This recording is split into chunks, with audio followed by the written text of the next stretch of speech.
What's going on, Chain Gang? How we doing tonight?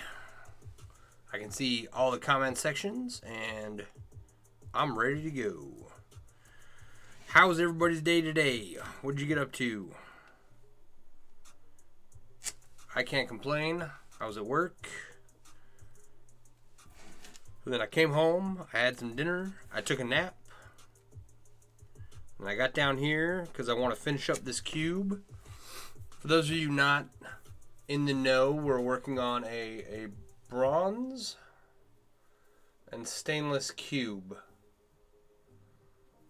And we're almost done. One more layer.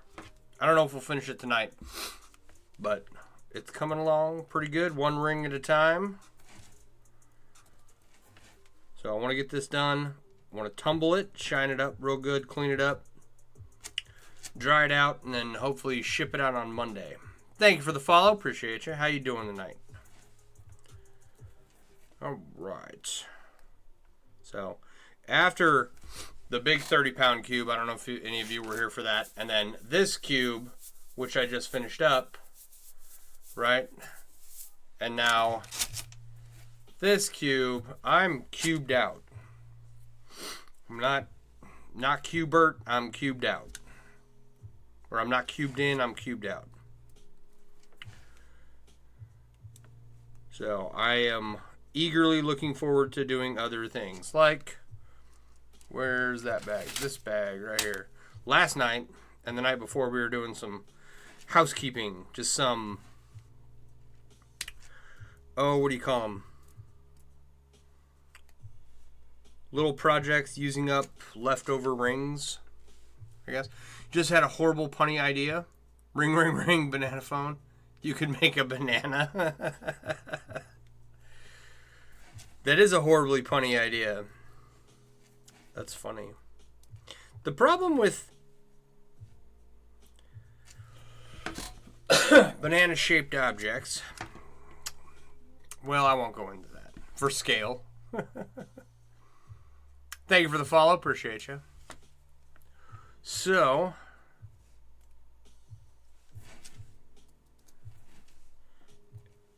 and then make it a hammock. Make the chainmail banana a hammock. I get asked for those a lot. So we'll have a banana for scale made from chainmail, and then make a little chainmail hammock for the banana. Alrighty.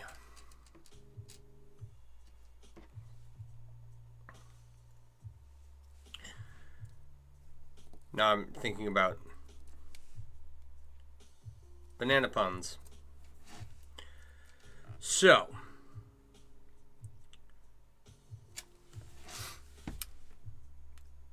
Amethyst, how are you? Victory. It's like that the cartoon.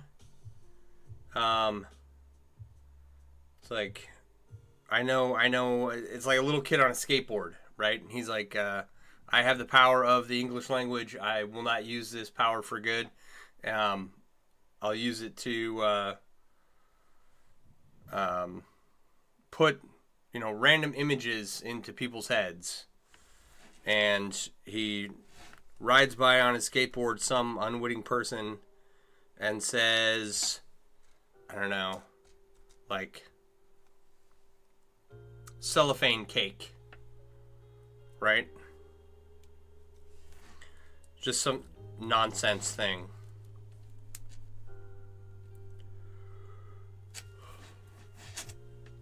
And then the next frame, the guy's like, cellophane cake? What is going on?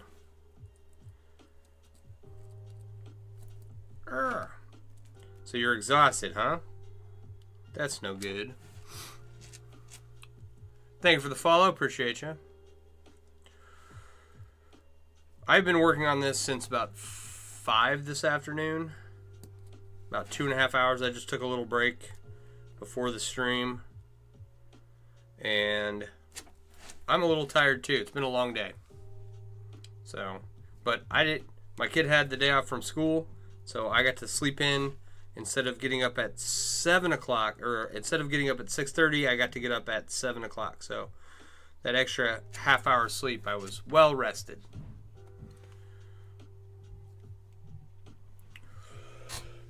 And then I went out and saw some patients, and I've been wondering something.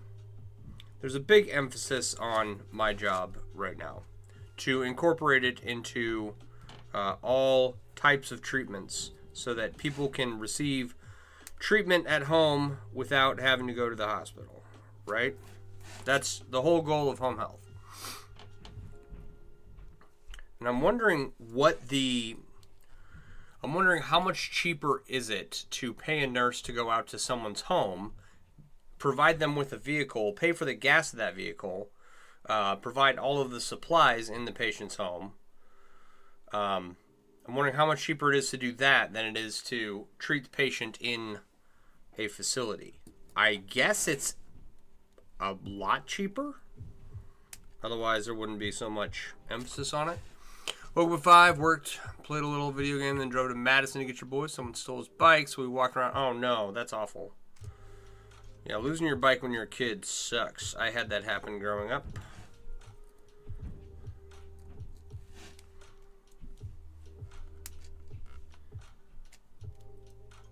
It was our primary means of transportation when I was growing up.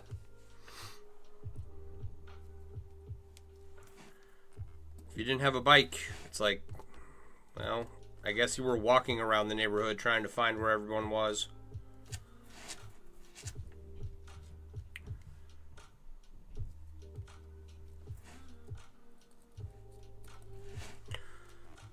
So I'm sorry to hear that. That would make for an exhausting day, both physically and emotionally, if your kid's like, you know, losing their property.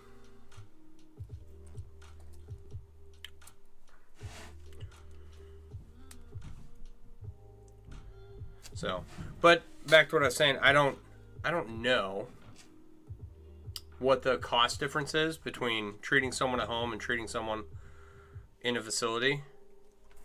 But it's obviously, it pays out, it saves money. I just don't know how much. I wonder if I can find out that information. Someone found it in the school forest, so it's already back. Oh, that's good. That's good. So, an emotional day filled with highs and lows. And how old is your son?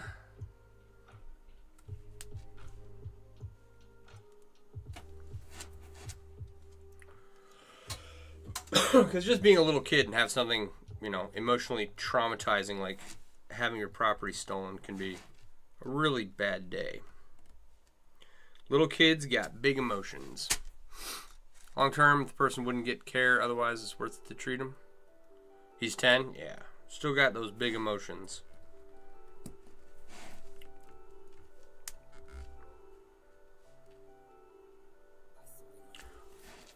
Person wouldn't get care, otherwise worth it to treat him. Yeah. So that's the thing too, is a lot of our patients don't have, they're not in facilities, they live at home alone. They have a, you know, pet that's 1,000 years old, blind and deaf, and doesn't know what's going on. And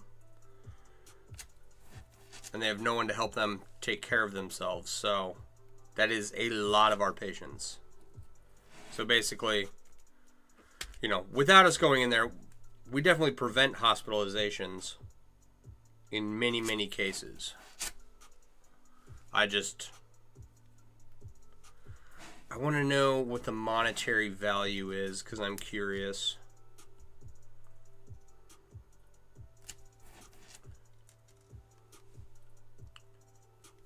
It's not a number that's important to me in any meaningful way. I just want to know. Like, I wouldn't be able to do anything with that information anyway. But, alright, we are almost done with this layer. One more layer to go, and then this will be a done cube. So, I'm excited.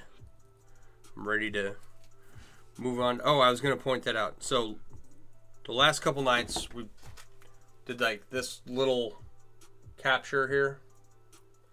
right? It's, I don't know, we're just using up rings at this point. It's nothing fancy. But then last night, I did a weave called Hoodoo Hex. I'd never made it before. And where's my patch of it?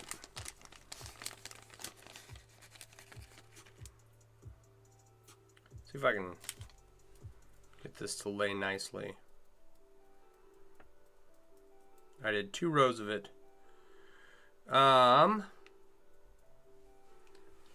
So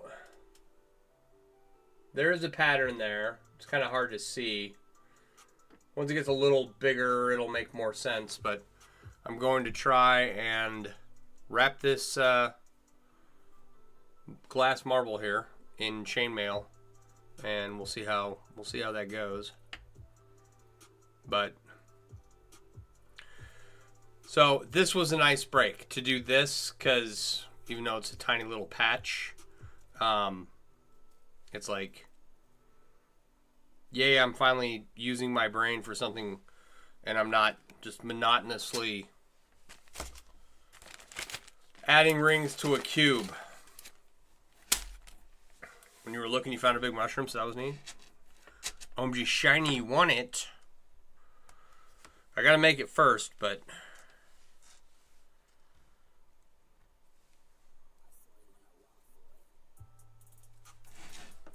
I gotta make sure it like turns out. It's one of those things that I didn't have any plans for those rings. No, I did. I ordered these these are from the Ring Lord. I have a batch from another manufacturer of the same size, and these were not good enough for the jewelry I was making. Right? You got to have really good work when you're making bracelets or necklaces. Earrings you can slide by with kind of crappy rings or closures, because it's not up against the skin. Come on, what is going on here? But bracelets and necklaces for sure, because those are very tender areas on people. So when I got those from the Ring Lord, they were not what I was hoping for. They were not as quality as what I was hoping for. And so they've just been sitting around in a bag for forever.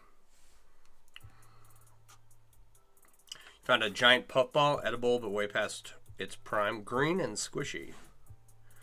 I've never been one to go out and forage in the forest. I read about it in books, and I took an interest in it when I was a rural child.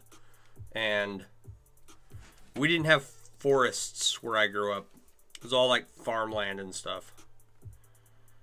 So, trailer parks surrounded by farmland. And then we lived in a house inside this small rural town for a while. So, I read, My Side of the Mountain and Hatchet and other children's stories of them out in the wild, but it never translated into me actually being in an area where there was something edible on the ground that I could identify. Yeah, we had lots of corn. That one's easy to spot. Corn and potatoes. Though potatoes grow underground, and alright, that layer's done. Sweet. So it's difficult, I don't know. So I grew up in Idaho, and there's potato fields all around, right? I know what a corn stalk looks like, because corn all around growing up. But if you ask me to point out a potato plant, I don't think I could. I might get lucky. I might get a lucky guess, but that's about all I'm gonna get. I've never thought about that until just now. It's like, oh, yeah, okay. I claim I'm from the potato state, but if pressed, I probably, if my life depended on it, Yeah, I don't know. I would have to dig and find a potato plant. And it's not like I haven't had interactions with them. I've dug potatoes up from the ground. In my grandma's garden. Speaking of my grandma's garden, my grandma grew a rhubarb plant. And every year she would make rhubarb pie. And if you've never had rhubarb pie, you are missing out. It's easier to tell by the field itself. They're hilled.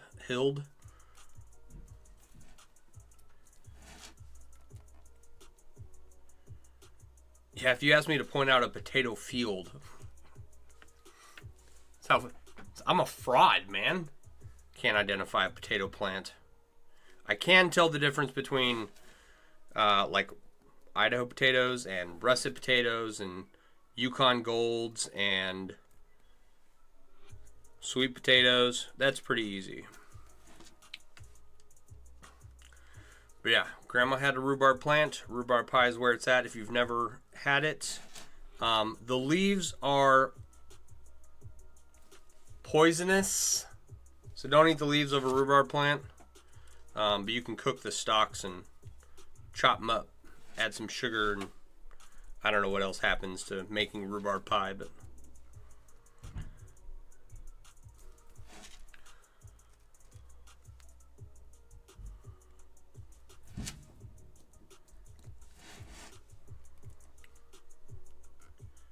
I don't know if Idaho potato fields are specifically like the land goes up and down like this and the plants are on the tops of the rows. I know that my grandma's garden was curved that way. Not a lot, but a little bit. So you dig into the hilly part and find the potatoes.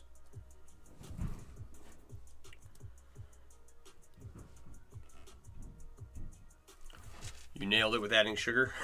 I assume that sugar is part of most pies. I don't know.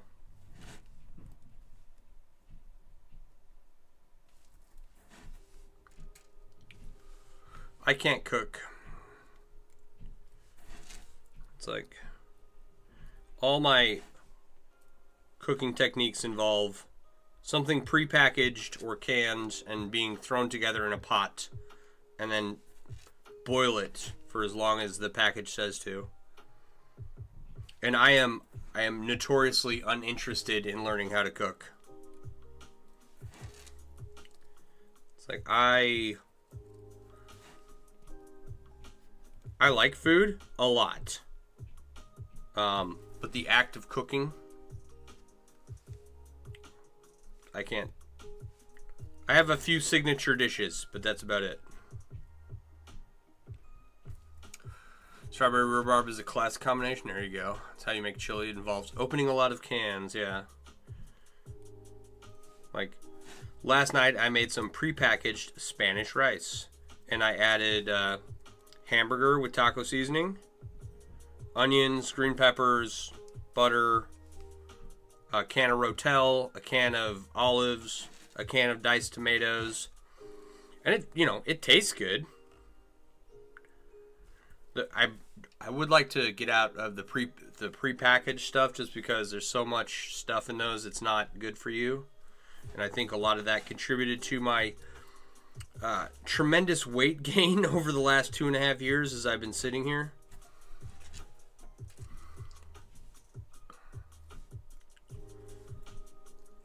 Maybe one day.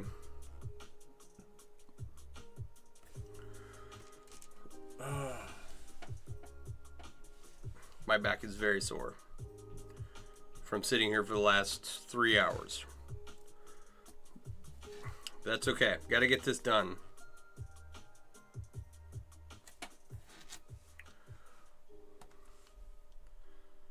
I can make spaghetti from scratch. I can make chili from scratch mostly. I add a lot of stuff from a can too, but I can make enchiladas, scrambled eggs, over easy, hard boiled. Oh, what am I doing? Wrong color. I can make a mean sandwich. But if you ask me to make gravy from scratch, no, not happening. Oh, come on. I would need, I don't know. I would need to know what I'm doing and to practice more. So maybe one day. That ring's not going to work. This is an outside ring. It's got to be perfect. Lurk time while I put the boys to bed and inevitably fall asleep also. All right, Amethyst, thanks for stopping by. I appreciate the conversation. Glad your son found his bike. Sorry that happened. But have a wonderful evening.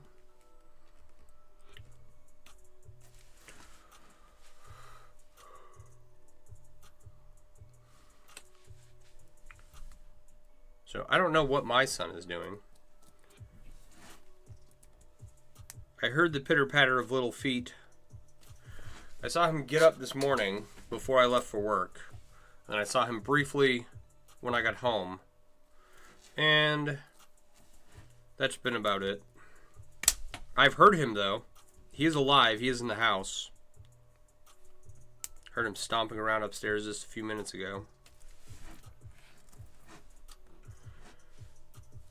He just finished up his first quarter, and his teacher said that like halfway through the quarter he started really focusing on getting his work done in class.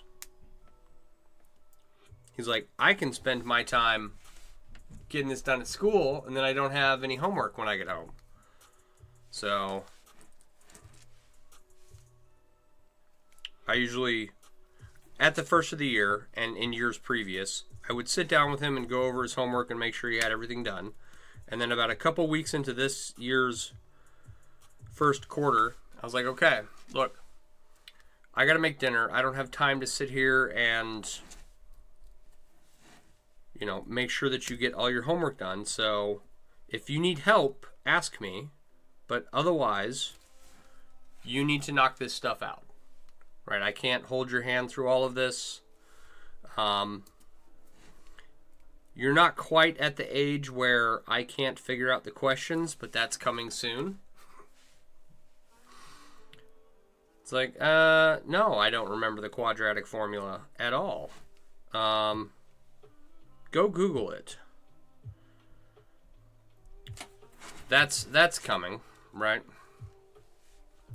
So, and apparently, he started figuring it out, that if he got it done during school, he wouldn't have to bring it home, has less homework, it works out. So I'm looking forward to next quarter's grades, because I think that he was very upset that he didn't make the honor roll. He made the honor roll like all 4 quarters last year. So I guess it was a bigger deal to him than I had realized. He was very upset. He had 1 A, several B's, and 1 C. It's like, well, got to put in the work to get the grades, buddy. So hopefully he's figured it out. He does still need to read a lot of books. A squared plus B squared equals C squared. Yep.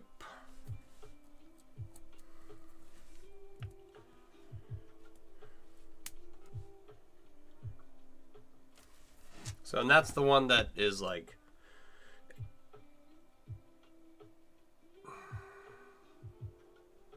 no, it's not the one. What's the one that like ax squared plus bx plus c equals negative b plus or minus the square root of 4ac plus something over 2a or whatever it is?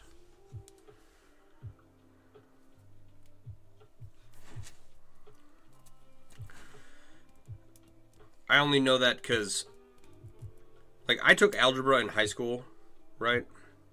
And geometry. And you could tell me that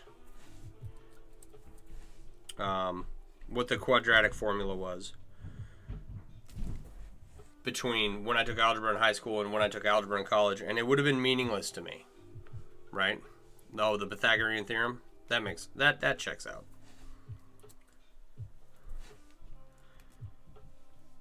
So when I went to college, I had to take a pre-algebra course because I took an algebra class and I failed. So here's a funny story. I enrolled in college after the military and then went and signed up for an algebra class. That's what I tested for to get into, right? And it's like, okay, I'll go into algebra again, whatever. I needed a lot of math for the engineering degree I was pursuing. And a friend of mine had bought Metallica tickets, and I had asked him to grab me one because I wanted to go. And then I had started college, and the day after the night of the Metallica concert, I had an algebra test. So I called my friend. I'm like, look, I'll pay you back. You know, I know you bought these, but if you can find someone else to buy them, that'd be great. I got to take a test the next day. So I thought that I had been doing well in the class and that I was going to ace the test, right? I got in there and I completely failed the test. I realized I didn't have any idea what was going on, and I'd missed a concert that I'd wanted to go to. So the moral of the story is, kids, skip school and go to the concert. Don't, you can learn algebra later. All right? Don't be like me. I missed out on a Red Hot Chili Peppers concert too because I had to go to work. And I ended up giving the tickets to my ex-girlfriend at the time. I didn't know anyone else wanted to go, but I had tickets, and then they put me on the schedule after I had requested it off, and it's like, all right, well, I gotta go to work. I was working at Wendy's at the time.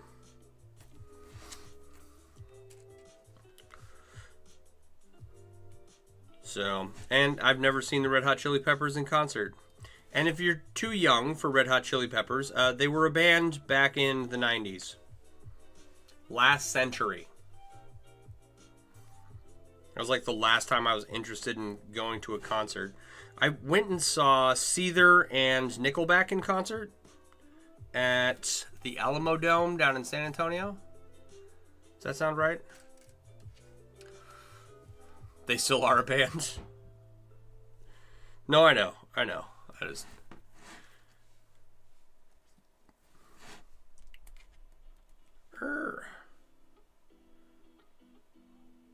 Like, how many people, how many youngins born in after the year 2000 know of them?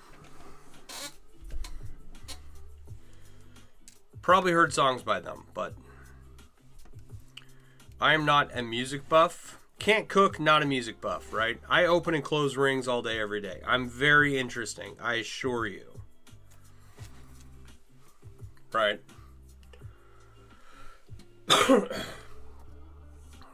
But I don't know music to save my life. So the 2 times I got to go to a concert long before Seether and Nickelback, I missed out because I was dumb. What else did I go to work for versus doing? I went to work instead of going to a motorcycle training course. Should have just gone to the course. Would have saved me a lot of headache. And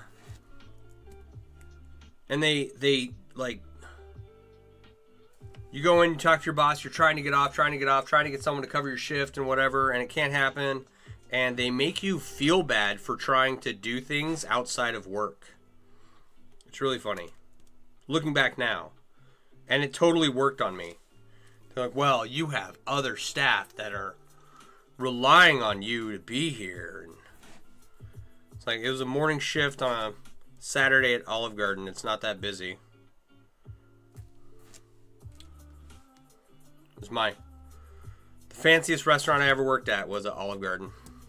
Not a bad job, actually. I was just a busboy. So, being a busboy meant that I got paid minimum wage, whereas the servers only got paid the $2 25 cents or whatever, and they would tip you out. So usually a server would give you like $20 at the end of the night. And one weekend I made almost $400 after working like a double Saturday and working Friday night, a double Saturday, and a double Sunday. So I made the mistake of stating that out loud where other people could hear, and they got really mad. It's like, sorry, man. I didn't mean to upset you.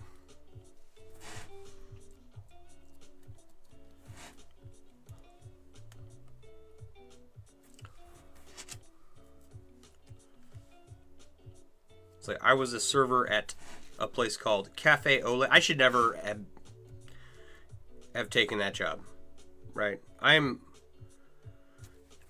at that point in my life when I was in my late teens, right? Early 20s. I was not smart enough to be a server. I could do it now because I have a better understanding of what customer service was. But at like 19, 20, I just ran my mouth, you know? I was dumb. I didn't start getting smart until I was 30.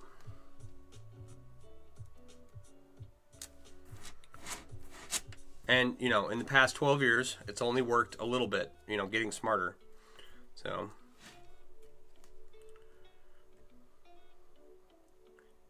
to all the girlfriends I had before, I understand why we didn't work out.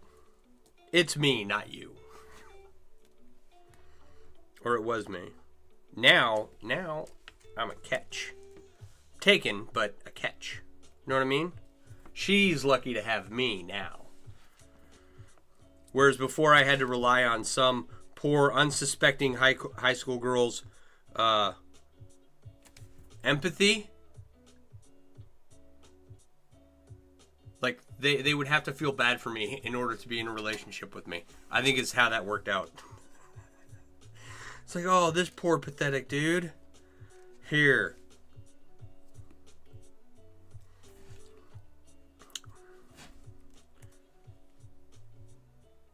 I'll go out with him because he's too dumb to make it in the world. It's like a lost, dumb puppy.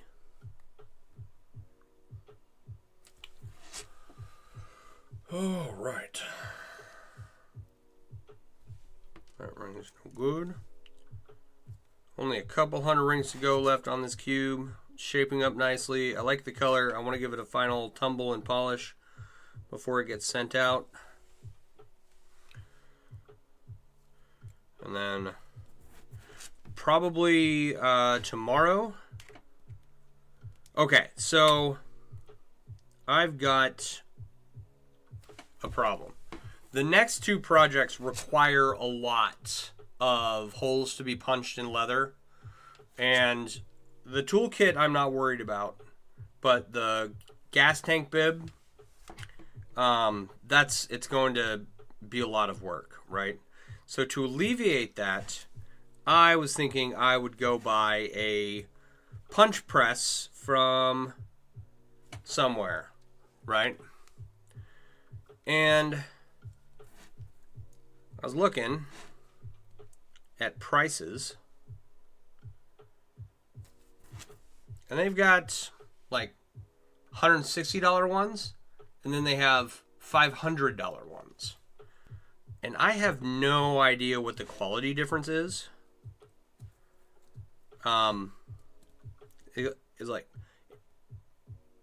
Is the punch press from Tandy $500 because of a brand name, or is it $500 worth of quality? Right?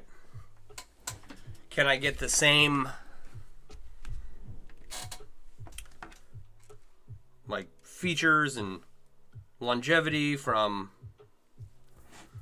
a $160 punch press that I would from one I would grab from Wilson's Leather or Tandy Leather or any of the big leather tool manufacturers? It's something I don't know anything about. All I know is that I don't want to hand punch all of these holes. And especially when I get to the guitar straps, That's a hole like every 1/4 inch in a strip of leather to attach to the chainmail. I don't want to do those by hand. You know? So, with what I have to do, it's worth it to spend $500 on a punch press. Because it'll save me a lot of time. But if I can get the same, what do you call it? The same result for $160 and not pay an additional $240 for brand recognition, then I should do that. Right? So, what to do, right? It's like,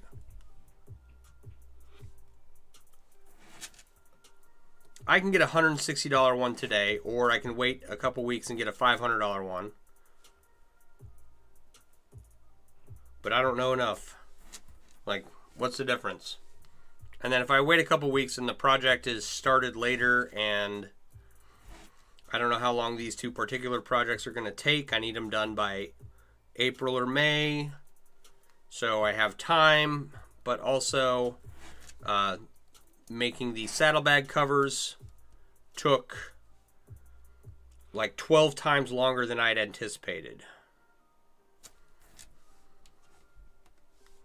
So I don't know what to do. Should I just go spend $500 on a punch press? And does it come with a warranty or anything? What happens if it breaks?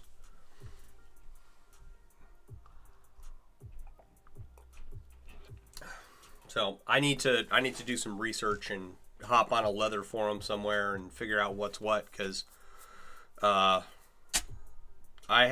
suffering from a lack of information. Right?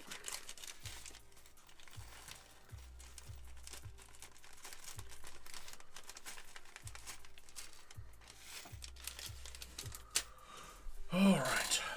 Oh, my back.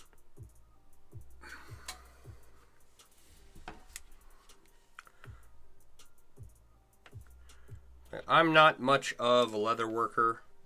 I do a little bit. I dabble. I have some leather tools. I would like to get better at it. But stamping leather, maybe I just haven't made the right thing yet. Right? Because when I started making chainmail, I was hooked. Barb, how you doing? Right? Like, right away. I was like, holy cow, this is awesome. I can make stuff with my hands, blah, blah, blah. And I've loved it ever since. I've enjoyed making some of the little leather projects that I've done, but I'm not good enough to turn out something I'm really proud of. Right? I don't have the love for leather work like I do for chainmail. So I don't spend near as much time on leather forums as I do in groups of other chainmail artists. I don't even know. Well, you know what? I do know where to go to ask. It's like I dabble in carpentry. I'm not good at it. I've made a few things. Like, I made a 15 by 20, 300 square feet. I made a 300 square foot deck on the back of my house down in San Antonio. And I made a stand, a great big heavy wooden stand to support a giant terrarium for my bearded dragon that he sat on for, I don't know, 11, 12 years. So, that's another thing I like to do that I would like to get better at. I don't have the time or space.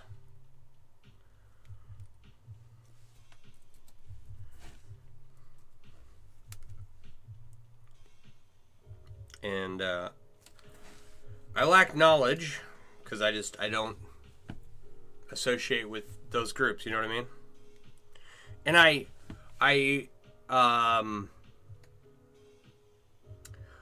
hesitate to post anything on social media or on social media, right? Like, hey, ask your Facebook friends, what's what. Just because of my experience the other day when someone was asking me about chainmail and all the crackpot answers they got. It's like, oh, nobody in this comment section knows what they're talking about. Okay. How am I? I'm doing good. Can't complain. So, working and making stuff and kids passing school, so people are fed. No one in the house is hungry. So things are good. How are you? How is the Great White North?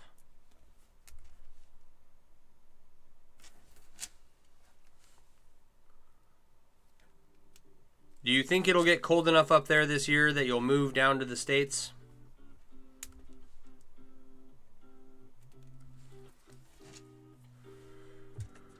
Oh, man. So, for anyone wondering who I'm talking to, this is Barb. She's over on Facebook. I'm streaming to Facebook, X, Twitch, and YouTube, and TikTok all at the same time right now. And the view is different on those other platforms. It's an overhead view with a picture of my face, or a video of my face. And if you want to hop over to any of those other platforms for a different view, by all means, come check it out. It's different than this one. So, anyway, yeah. Need to find out more information on leather presses, figure out what's what, because the reality is that the cost of a good leather press might be $500. It might be $160, but it might be $500. And if it's $500, I definitely can't do it this week. Maybe next week. So if that's the case, then I need to find something to do until I can start that project. Or resign myself to just do it all by hand, which I really don't want to do. But the toolkit, I could probably handle. The gas tank bib and the guitar straps. No, I don't want to do that.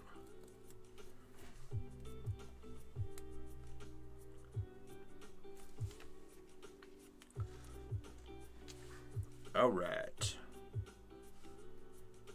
So tomorrow I'm going to look into this song selection by Pretzel Rock and figure out why I don't have access to all the music on there. We've been listening to this lo-fi calm music for a while now, and every other section of music has like 6 songs available, whereas the lo-fi section has 235. So I don't know what's up with that. I'll dig into it tomorrow. Figure out what's wrong.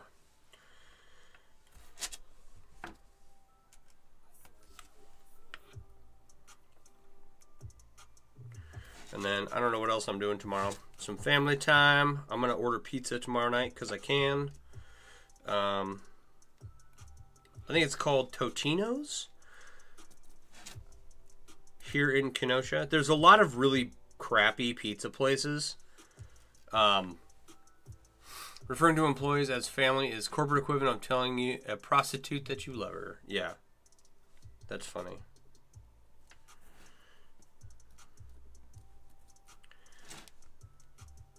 Oh, we all work together as a family here.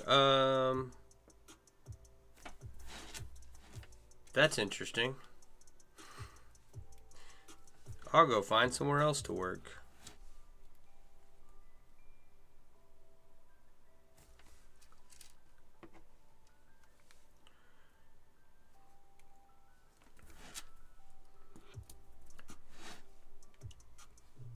It's like I can see in a rural area where there's not a lot of jobs and you're working at a mom and pop store and they're like, oh, we treat everyone like family. It's like, Billy Bob, you shot your brother, so I don't know if I want to work for you. But if you don't, if you have limited options, you got to take what jobs you can get. But if you're, if you're working corporate somewhere and they're like, oh, we treat everyone like family, that's not a good sign. Because that corporate person also shot their brother. The brother survived, but,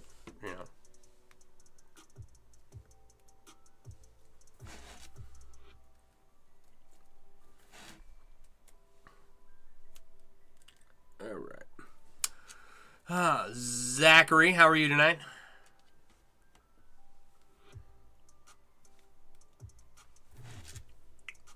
What else should you look out for when you're going to work for a job? Right?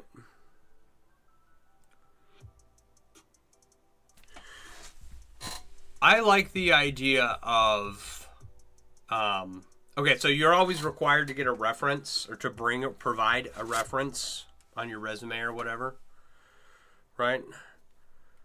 But I want to see the unedited exit interviews of the people who quit working that job. And they kind of have that on, like, Indeed. If you go to Indeed, previous employees who were confirmed to have worked at the company can provide a rating and make a statement. And I was screening those when I was looking at a bunch of different jobs when I was looking for employment. And, a lot of them are, you can kind of tell in the reviews if it was like a bad employee, because they'll be like, oh, this company treats you horrible, right? They won't say a specific thing that they're complaining about. But if there's like, love my patients, but management was terrible or whatever, I've ran into that several times myself. The job was good, but management made it unbearable. I enjoy working home health because my manager is in an office far, far away. If she needs me, she can email or call me, right? She can't. There's a physical barrier limiting how much she can micromanage me, right? I don't think, boss, if you're watching, I don't think you do that or anything. I'm just using this as an example. You've been a very good boss for all 7 days that I've worked for you. Me realizing that all my stuff is public and that it's very likely that my social media has been discovered by the office I work out of. But distance is a physical barrier that, she's not going to drive out from the office to come find me and tell me to fix something in my notes or something. She's going to email me or call me, right? And I've worked in several areas in nursing where the managers are right there at your elbow monitoring everything you do. And it's just like,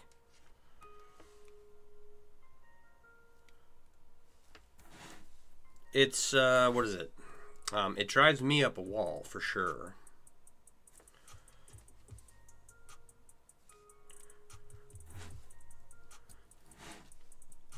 So I don't know anything about LinkedIn. I guess LinkedIn is like the real corporate.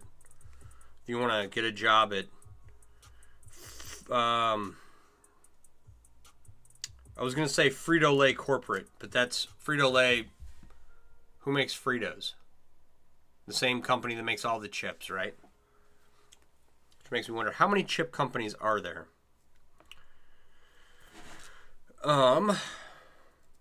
If you want to go to the corporate office that owns the manufacturing plant that makes Frito-Lay chips, right? You go on LinkedIn, right? Or if you want to go work for Facebook or something, you go on LinkedIn, right? For the corporate office. And I don't know if LinkedIn has like exit interviews for their employees. I would assume that they would.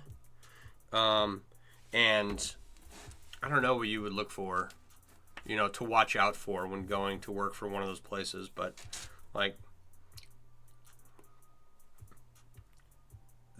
you also have to take those with a grain of salt. Because if you're a company or if you're a person working for a corporation, right, and your next job is another corporation, what review you leave on the previous post should be anonymous, right?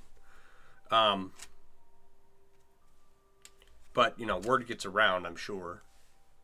So, you probably don't post too much hateful stuff on your exit interviews.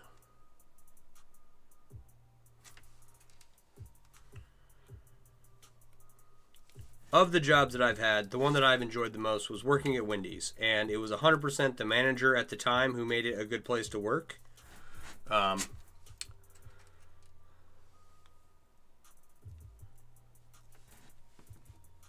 There's not a lot of fast food jobs that I think people really, want to stay there a long time. I mean, you see people that do. They climb the McDonald's corporate ladder, right?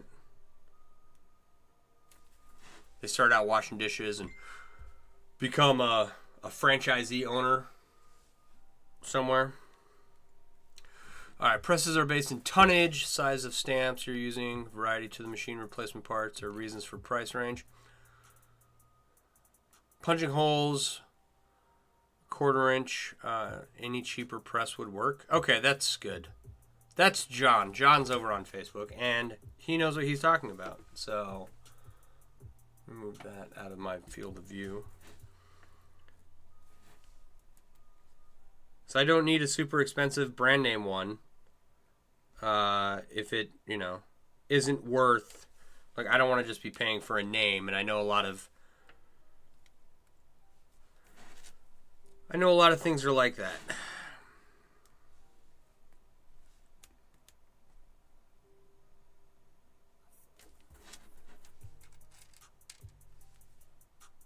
All right. It's Friday night. What's everyone up to? Just hanging out with me, watching me weave rings. Let me show you. Right, here's the progress. We finished the layer underneath, and now this is this section right here in the middle. That's where we're working next. We're working out in both directions. Just to give you an update, if anyone was curious.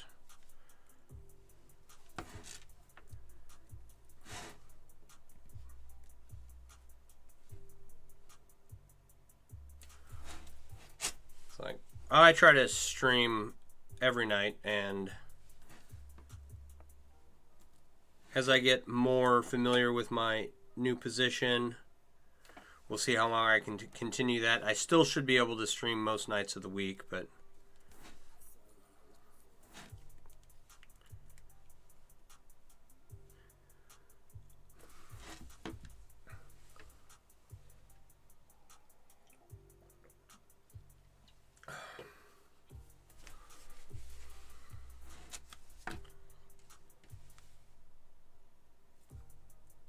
now I'm trying to think of if I can get a punch press here in a couple days, that's better than waiting till my next payday to go and get one.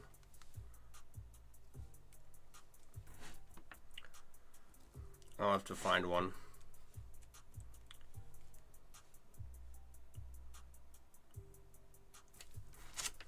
Because I don't want to punch a million holes by hand. I don't know why working with my hands making chainmail doesn't translate over to working with my hands making leather projects, right? It just doesn't. I hate to whine, but, and like I said, maybe I haven't made the right project.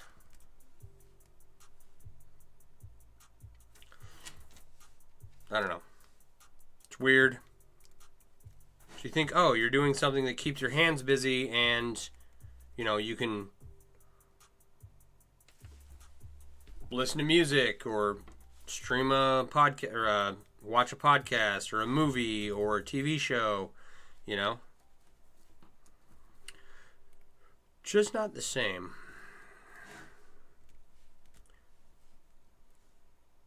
These devilish rings have ensnared my attention.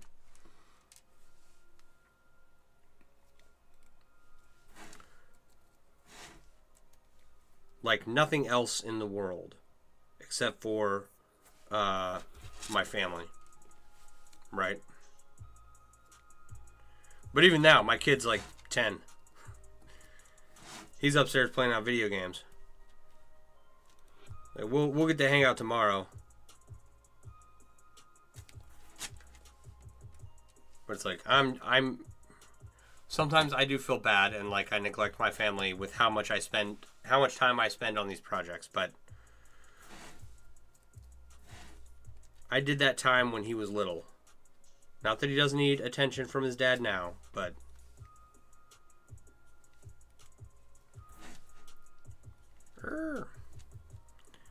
I don't think I'm a bad father.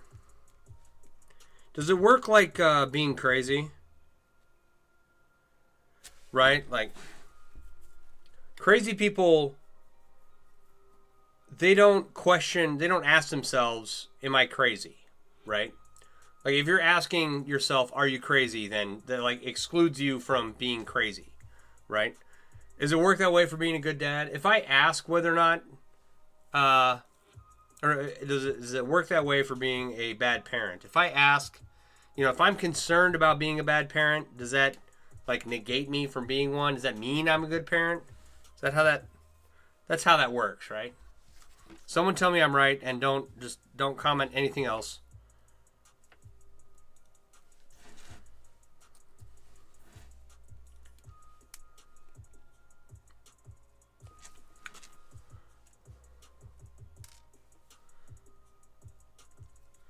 So if you worry about being a good parent, that's a good sign that you are one. I'm thoroughly convinced in my 30 seconds of discourse on this topic, because bad parents don't question whether or not they're bad parents. They're just bad parents. Because if they had the self-awareness to think about whether or not they were bad parents, they would theoretically stop being bad parents. Put forth the effort to stop being bad parents, right? Humanity is good, right?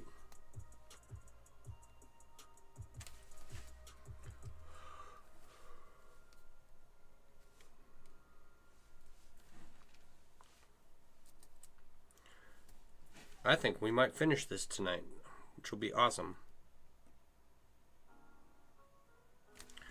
So, get this project out of the way. I need to get this project out of the way, get this project over. I need to make, that's what I should do tomorrow. Okay, tomorrow, punch press. I need to play Donkey Kong with my kid. He asked like yesterday and I wasn't able to, but I will have time tomorrow. Punch press. Excuse me. What was I just going to say? And then I need to make videos of this cube and post them to all my social media platforms, right? So that I can move it from, it's over here, it's done, but it's on my workspace because I need to make videos of it. So that's what I need to do tomorrow. Make videos, find a punch press to purchase.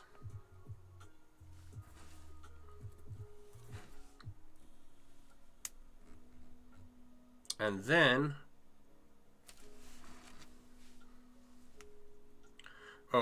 I have a belt I need to refinish as well. So I could just go buy a new belt, but I have black stain and stain sealant and wax. I can just like make the belt shiny. It's a perfectly good belt. Just add some black to it and shine it up a little bit.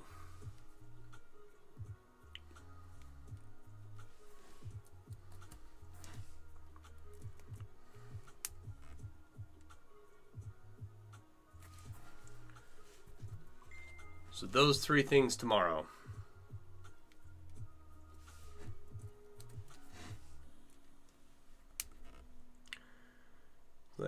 Okay. Has anyone seen the movie Pixels? The Adam Sandler movie with Kevin James? Where aliens come down in the form of old video games and him and his nerd friends have to save the world, right? So I'd never seen that movie because, I don't know. I heard that it was horrible. Like really, really bad. I don't remember who I heard it from, but I took their word for it, and I didn't. I never watched it. Well, my son stumbled across it somehow, watching Netflix or Amazon Prime or something, and he liked it so much that he made me, while we were eating dinner the other night, he made me sit down and watch it with him, and then. The next day, he was like, he was asking me to play Donkey Kong, the original, with him. So,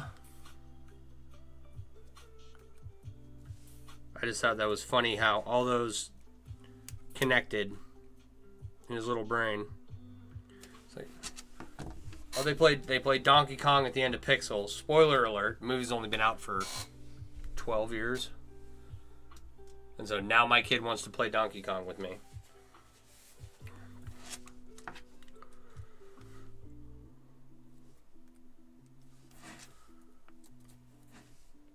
All right. Getting the little retro mini Nintendo, right? That was one of the better gifts because it has allowed me to share a lot of the games I played as a kid with my son. And I've learned a few things, right? One, I still suck at Double Dragon 2, right? I can't get past the guy on the helicopter, and if I do, I die on the island, right? So I'm terrible at that game. Ninja Gaiden, terrible at that game too. Mega Man, I had a blast playing that. I never beat it as a kid, but that was a fun one. And then, what other games are on there? There's the original Mario Brothers, and then 2 and 3. So I've played the first one and the third one with my kid a lot. So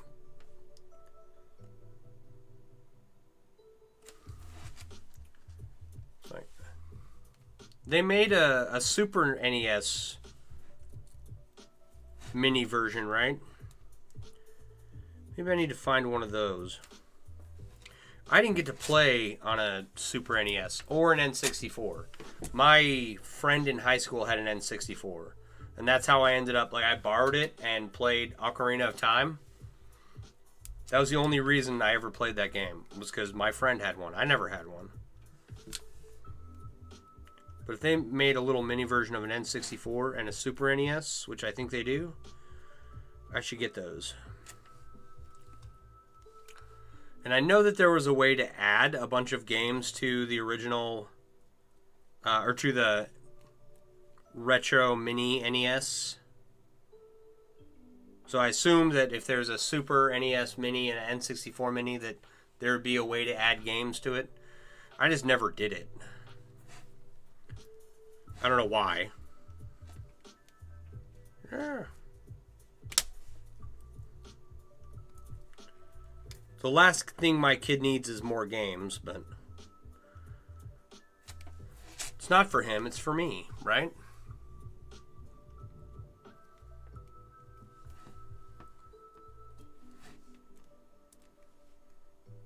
So I would go over to my friend Sean's house, and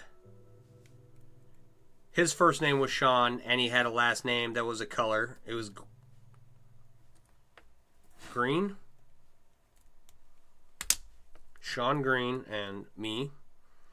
And he had a Super NES, and he had that Mario game that came out with the Super NES. I never played that, except at his house growing up. I've never played it as an adult. There's this whole, like, stretch of video games that I just missed out on.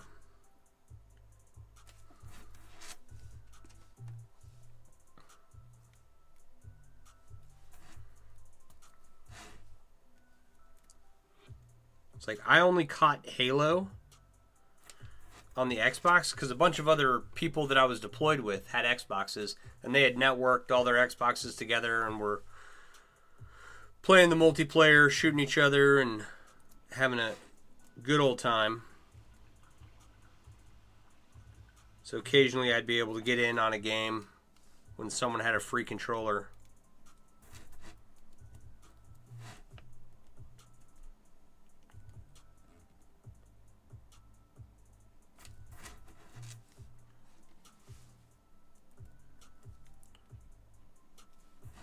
It's like, I do believe that my kid asked for Elden Ring. And you can turn the settings down so it's not like bloody and gory or something. I do try to monitor what my kid watches and what he plays.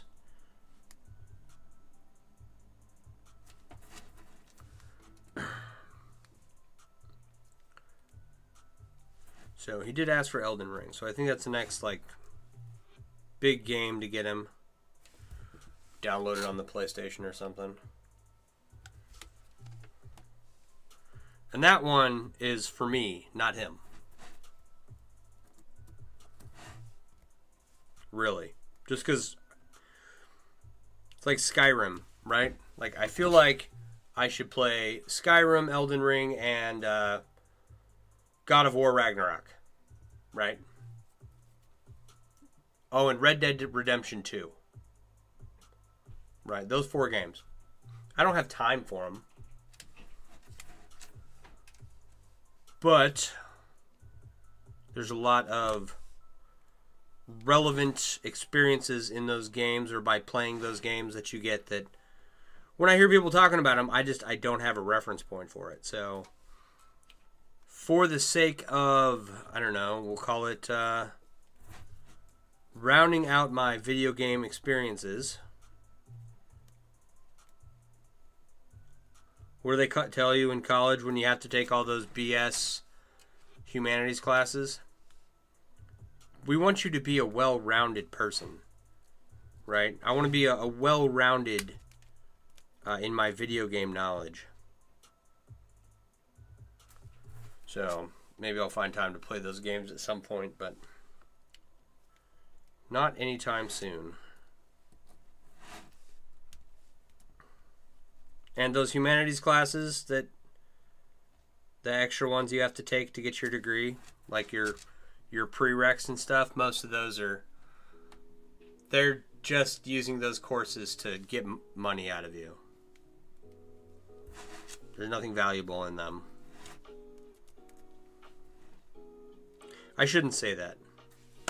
It's not quite true. I had an art history class that was really good. And out of that, I got an appreciation for art that I didn't have before.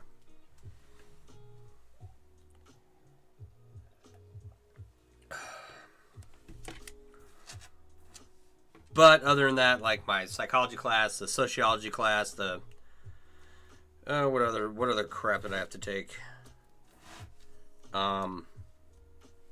Like, I'm not going into those disciplines at all, and they might,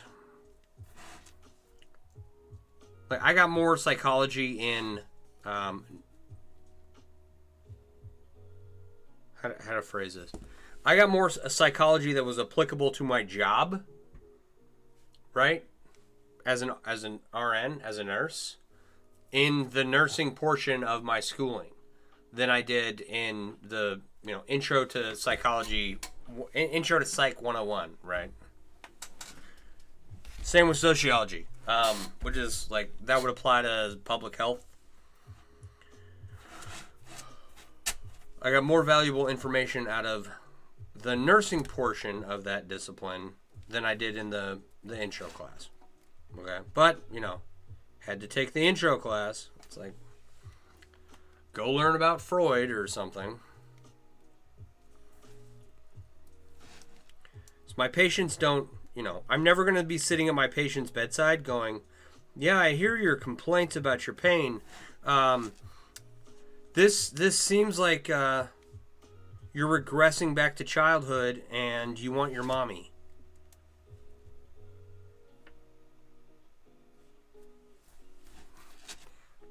That's how I assume Freud talks about pain. I don't know.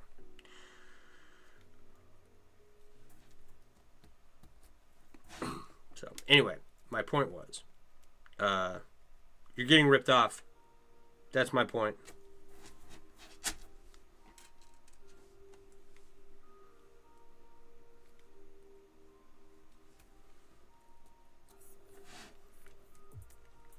Okay, we are going to finish this. We got 9:12. Dang, we're cruising. So,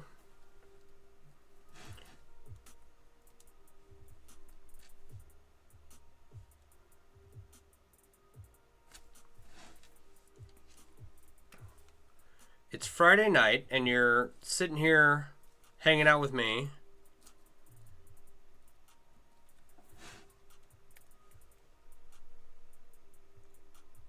What did you do in life that led to such poor decisions? Not that I'm grateful you're not here. I am.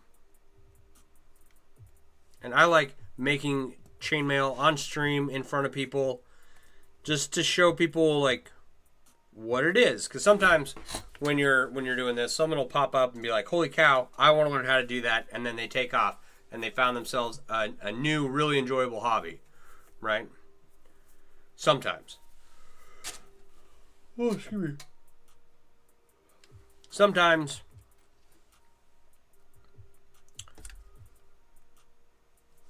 people are, want to purchase something, which is nice. I don't know where I was going with that. It was a thought. I had a thought. That happens a lot. Did not mean to rhyme.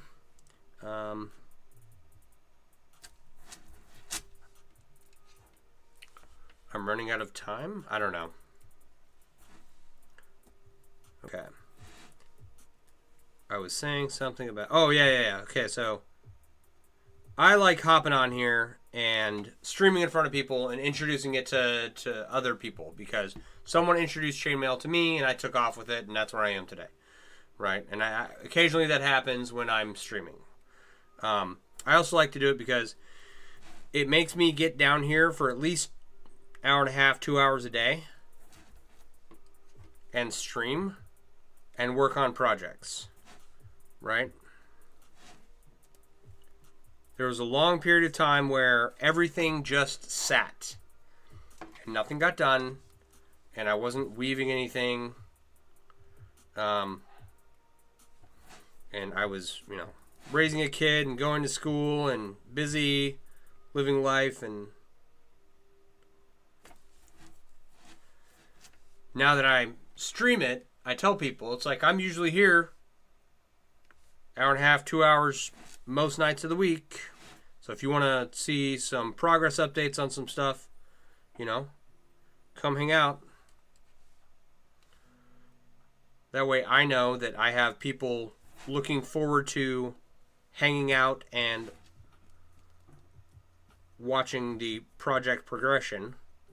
And it gets my butt down here. Kind of holds me accountable. So I do appreciate it when you guys hang out and watch.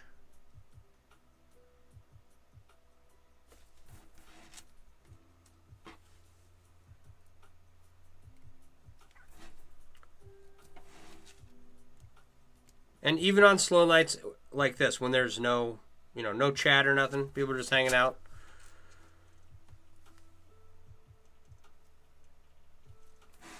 All right.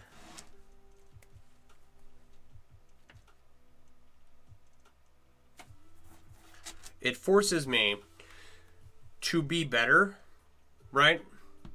So, I've talked about this before. I'm not much of a streamer. I do it a lot because I enjoy it, but there are people who are much better at streaming than me. Okay? For starters. And I know, like, 3 things, right? Don't look at your view count. Don't get up and walk away from the camera. And whenever you're talking and nothing's going on in the chat, just keep talking, right? No one likes to pop into a stream where nothing's being said. So, when there's no chat and I have to come up with things to talk about, it makes me better at coming up with things to talk about. And I know that... I know a lot of people who will sit and silently wait for someone to come up and comment. And it is nice when you have a conversation going, but being on this side of the camera, I realize how one-sided it is, right? So it's difficult. You know, if you're just watching, you don't have anything to say, you just want to watch someone make something. And, you know, then also no one is saying anything. So even when there's no chat, but people are watching, I do appreciate it. I'm not much of a storyteller. My father is like the storyteller in our family, and I did not gain that gene from him or that skill. It's like, I'm terrible at telling jokes. I'll never be a comedian. I'm quick in conversation sometimes, but if you ever watch people do improv or something, my brain does not work that way at all. It's like, I could never do that. But perhaps talking about myself while you guys are hanging out, maybe I can do that much.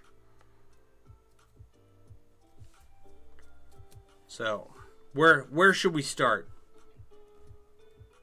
in this one-sided, ego-driven conversation about me? Actually, feel free to tell me about yourselves. Where you're from, what you're doing, right? But, you know, also in the meantime,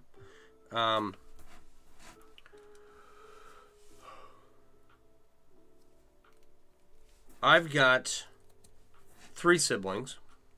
One is in Japan, one is in Idaho, and one is in Illinois. I grew up in rural Idaho, amongst potato fields and cornfields, and I realized earlier in the stream that if my life depended on it, I wouldn't be able to recognize a potato plant.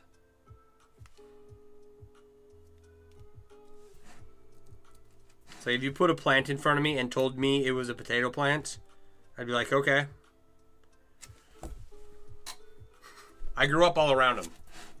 I don't know why. I don't know really what they look like. They're leafy green plants that sprouts up from the ground, which is like a lot of plants, right? So, I went to a private religious school growing up that was not accredited, and it became a problem. I do believe that they eventually got their accreditation, but one of my first teachers, her name was Mrs. Grimm. She's a very nice lady, despite the name.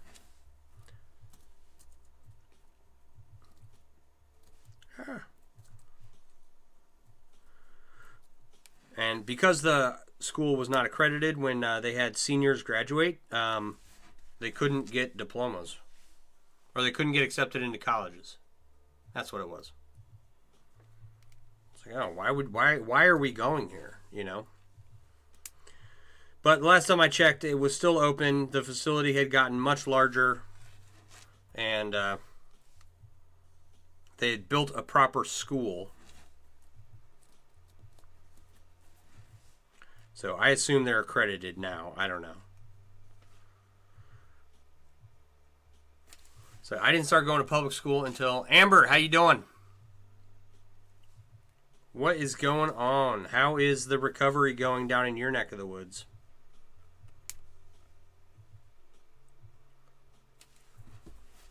Oh, where are we at? Holadito Enojado. Hola, how you doing? Someone on Twitch and TikTok at the same time. Holy cow. See? I made people so bored talking about myself that they commented just to stop me.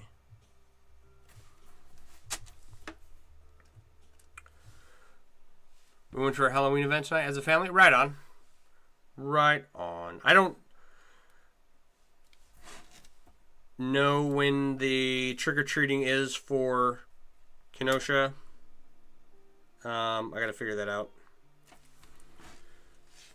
Last year it snowed was I was following my son around the neighborhood. So I hope it doesn't snow this year. He said that